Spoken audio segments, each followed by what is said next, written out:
ராகுல் காந்தியின் திருமண தேதி உறுதியாகிவிட்டது. மணப்பெண் இவர்தான். அதாவது ராகுல் காந்தி என்ற ஒரு பெயர் இப்போது இந்திய மக்களின் நம்பிக்கை நட்சத்திரமாக மாறியிருக்கிறது. கடந்த 2 தேர்தல்களில் பெரும்பான்மை நிரூபிக்க சிங்க நடை போட்டு கொண்டிருந்தார் நரேந்திர மோடி. ஆனால் இந்த வருட தேர்தலில் கூட்டணி கட்சிகளை நம்பியிருக்கும் நிலைக்கு தள்ளப்பட்டு இருப்பதற்கு காரணம் ராகுல் காந்தி தான். எம்பி தேர்தலில் நின்ற வயநாடு மற்றும் ரபேலி 2 தொகுதிகளையும் வெற்றி பெற்றிருக்கிறார் ராகுல் காந்தி. அதாவது இந்த வரிசையில் நேரு, இந்திரா காந்தி, ராஜீவ் காந்தி வரிசையில் இன்று ராகுல் காந்தி துளிர்விட தொடங்கியிருக்கிறார். ராகுல் காந்தியின் அரசியல் வாழ்க்கை தற்போது ஏறுமுகமாக இருந்தாலும் அவருடைய சொந்த வாழ்க்கையில் சொல்லப்படாத சோக கதையும் ஒன்றும் இருக்கத்தான் செய்கிறது. குறிப்பாக அவருடைய தங்கை பிரியங்கா திருமணம் செய்து குழந்தை குட்டிகளோடு சந்தோஷமாக இருக்கிறார். ஆனால் 40 வயது கடந்த ராகுல் காந்தி திருமணம் செய்து கொள்ளவில்லை. ராகுல் காந்தி மட்டும் ஓகே சொன்னால் எத்தனையோ பெண்கள் நான் நீ என்று போட்டி போட்டு கொண்டு அவரை திருமணம் செய்து கொள்ள முன் வருவார்கள். ஆனால் ராகுல் காந்தி அதை செய்யவில்லை. அதற்கு அவருடைய காதல் தோல்வியும் காதலை மறக்க முடியாத சோகம்தான் காரணம் என்று சொல்லப்படுகிறது. அதாவது 1998 ராகுல் காந்தி ஸ்பெயின் சேர்ந்த வெரோனிகா என்னும் பெண்ணை காதலிப்பதாக சொல்லப்பட்டது.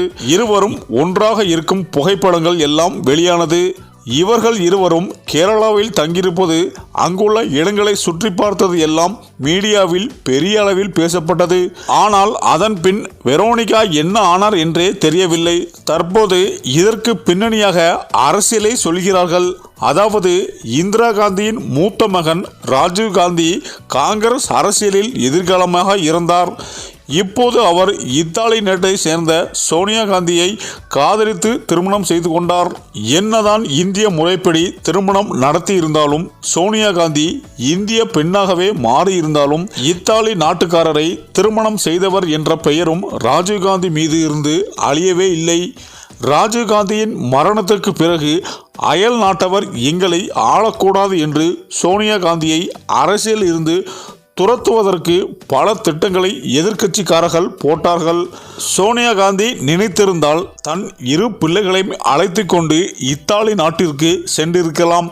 ஆனால் தான் திருமணம் செய்து வந்த அரசியல் குடும்பத்தின் கௌரவத்தை காப்பாற்றவே இன்று வரை அயராது போராடி கொண்டிருக்கிறார். இளம் வயதிலேயே கணவனையும் இழந்து 2 பிள்ளையும் இந்த அரசியல் தந்திரத்தில் காப்பாற்றி வருவதற்கே சோனியா காந்திக்கு ராயல் சல்யூட் செய்யலாம்.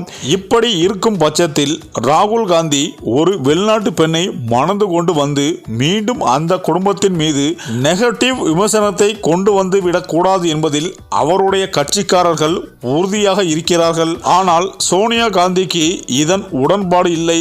குடும்ப தன்மானம் மற்றும் அரசியலுக்காக தன் காதலை தியாகம் செய்திருக்கிறார் ராகுல் காந்தி. இந்த நிலையில்தான் இப்போது ராகுல் காந்தியிடம் சோனியா காந்தி பேச்சுவார்த்தை நடத்தி இவரின் மனதை மாற்றி இப்போது இவருக்கு திருமண ஏற்பாடுகள் நடந்து வருகிறது. மணப்பெண் தமிழ்நாட்டை சேர்ந்தவர் என்பதும் முதல்வர் ஸ்டாலினின் உறவுக்காரர் பெண் என்ற தகவலும் வெளியாகி தற்போது அரசியல் வட்டாரங்களில் பெரும் பரபரப்பை ஏற்படுத்தி உள்ளது. சரி, இந்த வீடியோ பற்றிய உங்க கருத்துக்களை கமெண்ட்ல சொல்லுங்க. மேலும் வீடியோ பிடித்திருந்தால் லைக் பண்ணுங்க, ஷேர் பண்ணுங்க, மறக்காம நம்ம சேனலை சப்ஸ்கிரைப் பண்ணிக்கோங்க. நன்றி.